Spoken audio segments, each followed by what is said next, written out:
নমস্কাৰ। প্ৰতি মাননীয় প্ৰধানমন্ত্ৰী মহোদয়, সকলো অসমবাসী ৰাইজৰ ফালৰ পৰা মই অভিনন্দন জ্ঞাপন কৰিলোঁ। माननीय प्रधानमंत्री महोदय, मैं कृष्टि सैकिया केंद्रीय विद्यालय IIT गुवाहाटी की 10वीं कक्षा की छात्रा हूँ और समस्त असम वासियों की ओर से आपको सर, नई पीढ़ी की एक बच्चे के तौर पर हम अपने पेरेंट्स और अपने बीच की जनरेशन गैप को हमेशा कम करना चाहते हैं। तो प्राइम मिनिस्टर सर, हम ये किस प्रकार कर सकते हैं? कृपया अपने मार्गदर्शन दीजिए। क्या नाम बताया बेटा? Sir, Christy Saikia. इतनी बढ़िया हिंदी कैसे बोल लेती हो? धन्यवाद सर। चलिए, आपका सवाल तो बहुत अच्छा है। एक विद्यार्थी के रूप में आपने जो सवाल पूछा है उसके लिए मैं आपकी बहुत सराहना करता हूं। ये बताता है कि आप उस मुद्दे को लेकर कितने संवेदनशील हैं। आप न केवल इस विषय को समझ रहे हैं बल्कि दो पीढ़ियों के बीच जनरेशन गैप कम हो इसका भी प्रयास कर रहे हैं। लेकिन मुझे पेरेंट्स से इस विषय पर बात करनी है।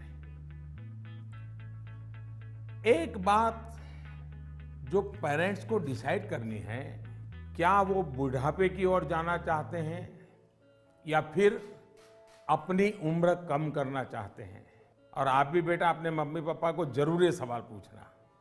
अगर पेरेंट्स बुढ़ापे की तरफ जाना चाहते हैं तो बेशक अपने बच्चों के साथ डिस्टेंस बना ले, गैप बढ़ाते रहें।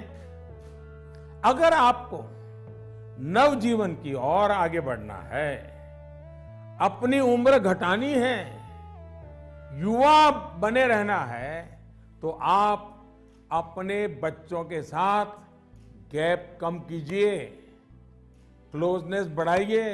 ये आपके फायदे वाला है। आप याद करिए, जब आपका बच्चा 1 साल की उम्र का था तो आप उसके साथ कैसे बातें करते थे? तब आप उसे हंसाने के लिए कैसी कैसी आवाजें निकालते थे। आप अपने चेहरे के भांति भांति के एक्सप्रेशन बनाकर कैसे उससे बात करते थे। ऐसा करते हुए क्या कभी आपने सोचा कि कोई देखेगा तो क्या कहेगा?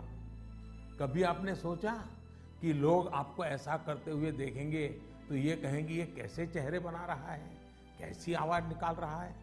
क्या कभी उस समय आपने ये सोचा कि आपके बच्चे के मन में क्या चल रहा होगा? आपको उस समय आनंद आया, इसलिए आपने ये किया। आपने किसी की परवाह नहीं की, यानी आप सब कुछ छोड़कर खुद एक बच्चे बन गए।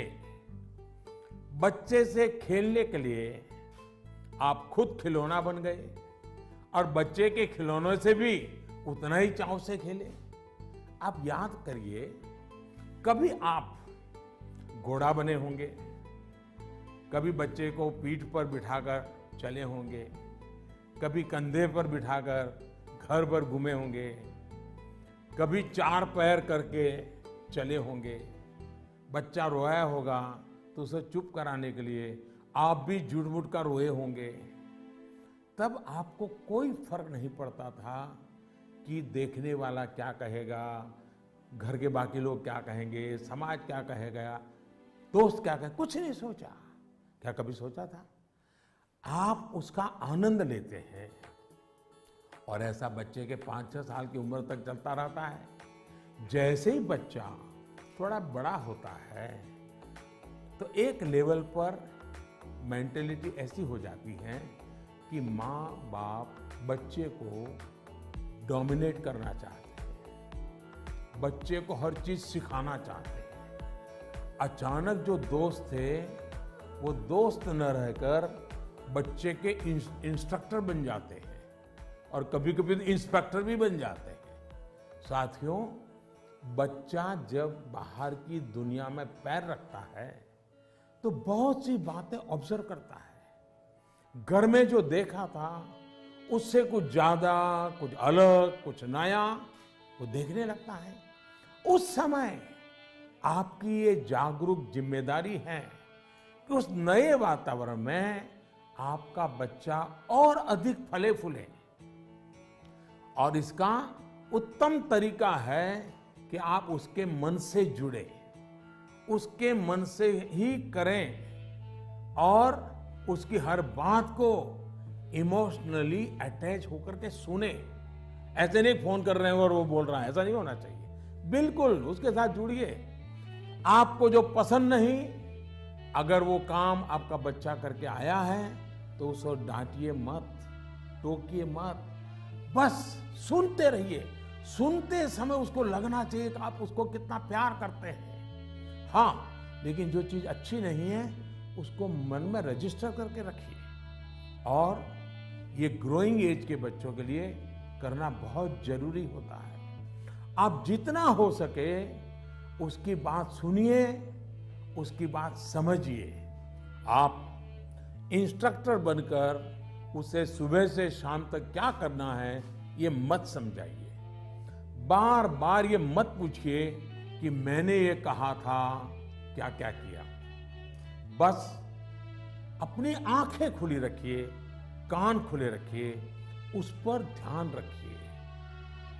उसमें सुधार से जुड़ी जो बातें आपने रजिस्टर की हैं, जो आपको ठीक नहीं लगा, उसे ठीक करने के लिए बहुत विचार करके एक एनवायरनमेंट क्रिएट करिए ताकि उसे खुद ही लगे कि वो कहाँ गलत कर रहा है। जब माँ बाप बच्चों के साथ हम उम्र बनकर ही जुड़ते हैं तो कोई इश्यू नहीं होता है। जैसे बच्चा कोई नया गाना सुन रहा है, कोई नया म्यूजिक सुनकर आनंद ले रहा है, तो आप भी उसके साथ उस आनंद में शामिल होने की कोशिश करिए। आप उसको मत कहो कि 30 साल पहले हमारे जमाने में तो वो गाना था, हम वो बजाएंगे। नहीं, ऐसा मत करो। वो जो गाना उसको पसंद है आप उससे जुड़िए, आनंद लीजिए ना।